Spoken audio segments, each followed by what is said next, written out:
and why the West is so desperate to get rid of him. According to Western officials, Traoré is a gold-thieving warlord clinging to power in Burkina Faso, a Western African nation they claim he's running into the ground.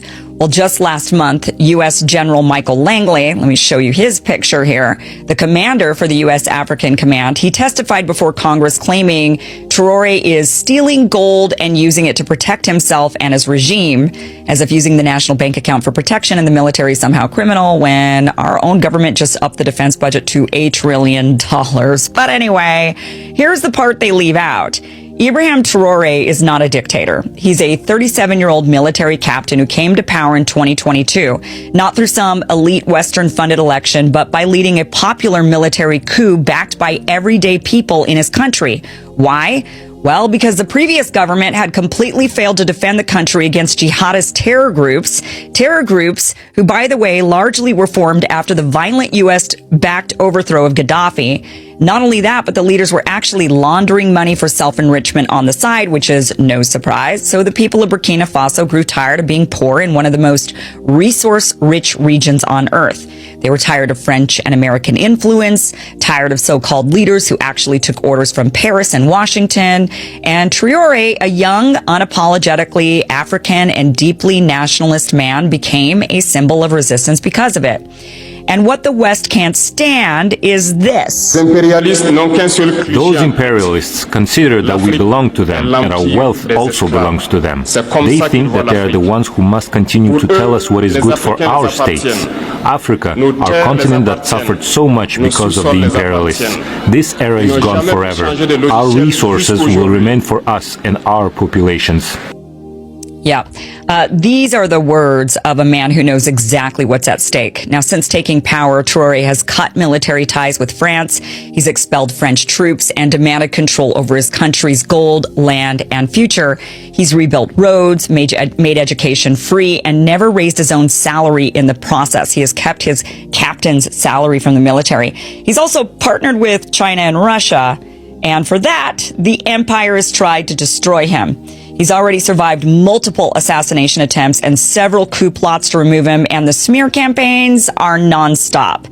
Now, Western media calls him erratic, paranoid, even dangerous, but why wouldn't you be when you're the African David standing up to the old colonial Goliath? And here's what the media won't show you. Across Africa and around the world, millions upon millions of people of African descent are cheering him on, from Paris to Harlem to Port-au-Prince. There have been mass rallies in solidarity with him.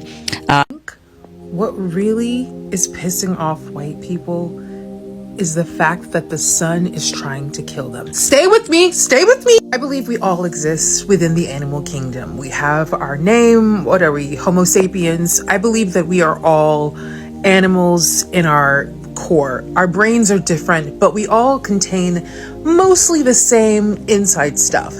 And if we're part of the animal kingdom, you know, there are predators and there are prey. And the way that the world is set up, white people have made it so that there is really nothing that makes them prey.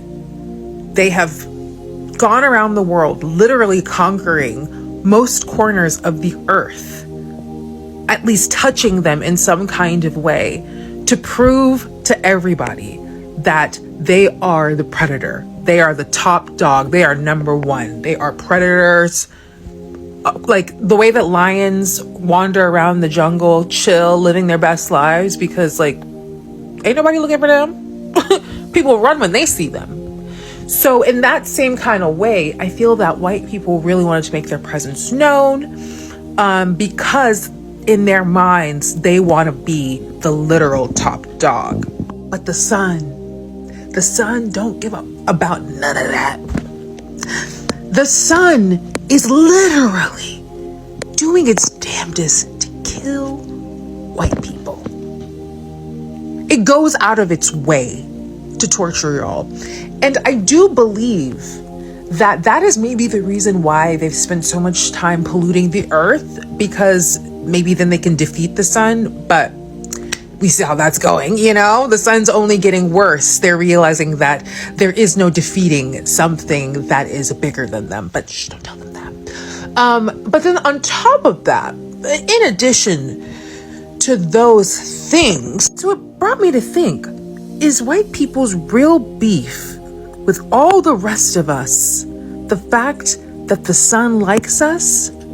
Because here's the thing, the sun gives life to literally everything else. Everything else on the earth, plants, like rocks, everything derives its life from the sun.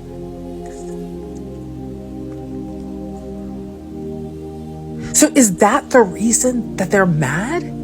Is that it? That they see us living our best lives, soaking in all the juicy UV rays and having the time and being healthier as a result. And they see the sun and they have to cower in the back. Perhaps is that the reason that they're so cranky all the time? Because the way I think about it, if one has lifelong beef with the sun, then they would require some sort of shade. And if one could not travel in the sun, they would probably be looking for some permanent shade.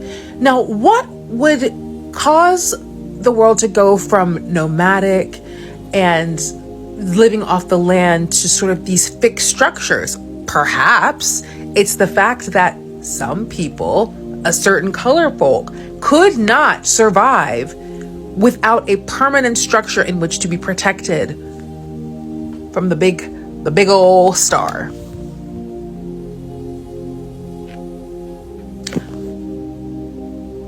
The obsession with owning property, with building and having, is it because it's all protection and some sort of way to guarantee that their generations after us would be completely safe from the sun? Because that's a losing battle. But you know what? If they want to fight them, go ahead. And additionally, is that why they created this fake thing called the economy and the market? Because the only way that they could create value in our society, because they can't do anything outside, that's why they had to keep collecting people from around the globe, is because the outside's trying to kill them. So they had to create industry that could be done inside. And so is that the reason they've created all these elaborate systems of government and all this stuff that controls basic resources, because otherwise they would not have access to it? Like they had to own the system because they physically were not able to do the work necessary to survive on their own. Is that the reason why they're so mad at us? Something to think about. Like, the sun cooks them. The sun poisons them. And I know people are going to say, well, that happens to black people. Aren't they mixed with some kind of way? Especially if they're American blacks. Isn't there mixed ancestry? And maybe that's why they wanted to mix up the ancestry a little bit, because they needed to weaken our genes.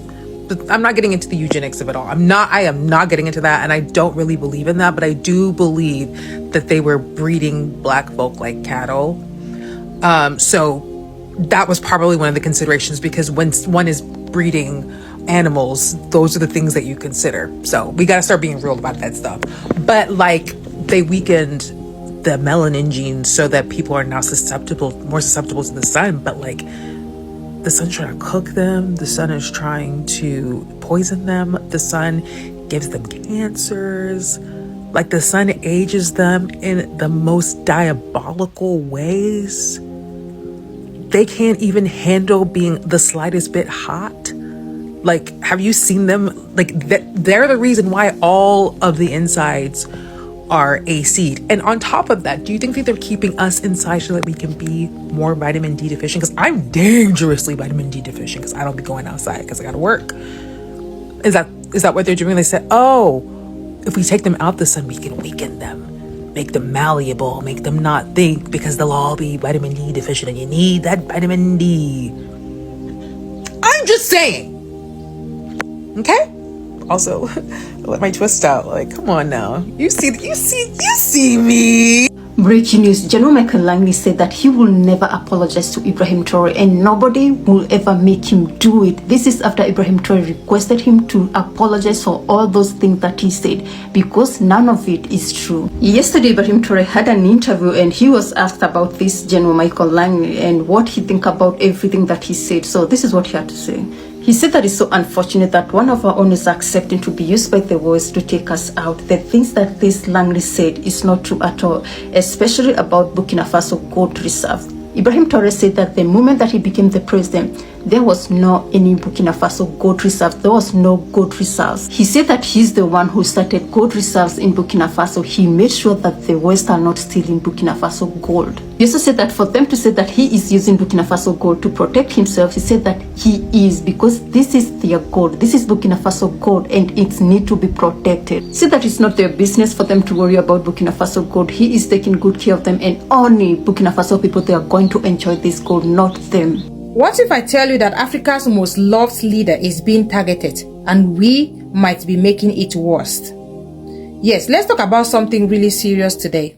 We all know how Captain Ibrahim Traoré came to power. But since then, he has done so much for his people in such a short period of time, much more than some African leaders have done in decades. He is focused, he is determined, and he is deeply loved. We all saw on the 30th of April how Africans all over the world came out to support him, not in violence, not in hate, but with love and unity. That shows the level of hope and inspiration he brings. Some of us Africans, we wish that our leaders can follow what Ibrahim Traoré is doing, to lead with integrity and to put their countries first. But this is where we need to pay great attention. We already know that Captain Ibrahim Traoré is under threat. His actions and his bold moves are shaking up systems that do not wish to see Africa rise. And we are making matters worse by spreading fake videos, spreading fake news all over the media. There is a particular video that is circulating all over the media of President Donald Trump saying that Ibrahim Traoré is a threat because he wants to unite Africa, that the United States is going to come for him. This video is not real. This video is dangerous. It is not dangerous because it's fake. It's dangerous because it puts a real target behind his back. This video is misleading and could cause real problems. And for those of you who always share videos, when you see videos like that, before you share them, please try to verify if that video is true or false, because you might just get into trouble at some point in your life without even knowing where the problem came from. The social media is very powerful. If we genuinely love Ibrahim Traoré and support what he stands for, let us allow his good works to speak. Let us report the real things that are happening in Burkina Faso. Let us support him with truth. Let us support him with honesty. Let's stop manipulating the media, because he is already doing a lot of good works, and some of those good works is what is putting him in the position where he is today. Thank you all for watching. As you all know me, I stand for One Africa, and this video I'm making today is coming from a place of love. So thank you again, and let me know what you think about this video. See you in the next video. Bye for now. Breaking news, what's happening to Ibrahim Traoré now is very sad, and the worst thing is that they are blaming it all on Ibrahim Traoré, saying that it's his fault. When Ibrahim Traoré got back from Russia, there was a war that was going on in Burkina Faso waiting for him to come back. The war lasted for more than 6 hours. Can you believe this? And yes, it was happening in the northern part of Burkina Faso, and the people who are doing this is that you had military force. There are videos everywhere for these militants going around shouting, firing up, and also unaliving people. Videos, more than 100 people, they were unalive. And this is why BBC, they are saying that Ibrahim Traoré is the one who unalived these people. These militants, they were not even scared. They were going around in the government offices taking videos. There are pictures everywhere, a lot of videos from them. Also, there is drone videos to show exactly how they were moving around. They were using motorbikes to go around, and also the Burkina Faso government discovered more than 1,000 motorbikes in the forest. All this, USA and France, they are blaming it all on Ibrahim Traoré. They are saying that he is the one who unalived those people. Sergei Lavrov sent a message to the Ivorian president saying that he needs to back off. What he said was that Russia and China were fully behind the African Brotherhood. And by the African Brotherhood, they are talking about Mali, Burkina Faso, Senegal, are the countries that are trying to wrestle free out of the iron fist of the colonizers. So the Ivorian president and his French wife have been determined to undermine the whole project because obviously they're eating from that same pot. But they have been warned to stay apart because they said, if you touch these guys, Xi Jinping and Vladimir Putin are behind African independence. And to be honest with you, they have always been pro-African independence. Things are hotting up, man. Things are hotting up. The battle is real. France is becoming very desperate and they will do anything now because they realize that they are collapsing. The whole French economy is going to collapse without Africa. Watch this space. The British Empire was one of the most successful empires in history, not just in conquering land, but at stealing culture. And the proof? It's not buried, it's on display, behind glass, in museums. Let's start with the loot of Benin. In 1897, British soldiers invaded the Kingdom of Benin. They looted thousands of sacred bronze statues, royal records of civilization, and burnt the palace to the ground. Those artifacts are still in the British Museum, and Nigeria has been asking for them back for decades. Germany has returned over 1,100 of these bronzes. France has handed back the royal throne of Benin, along with statues. Even a small museum in London has given 72 of these artifacts back. But the British Museum is still holding on. Greece wants its marbles back too. The Parthenon marbles were chiselled out of the temple whilst under Ottoman control. Greece has asked for them back repeatedly, formally, for the past 40 years. The UK's response? Silence and excuses. The Rosetta Stone is key to understanding Egypt's history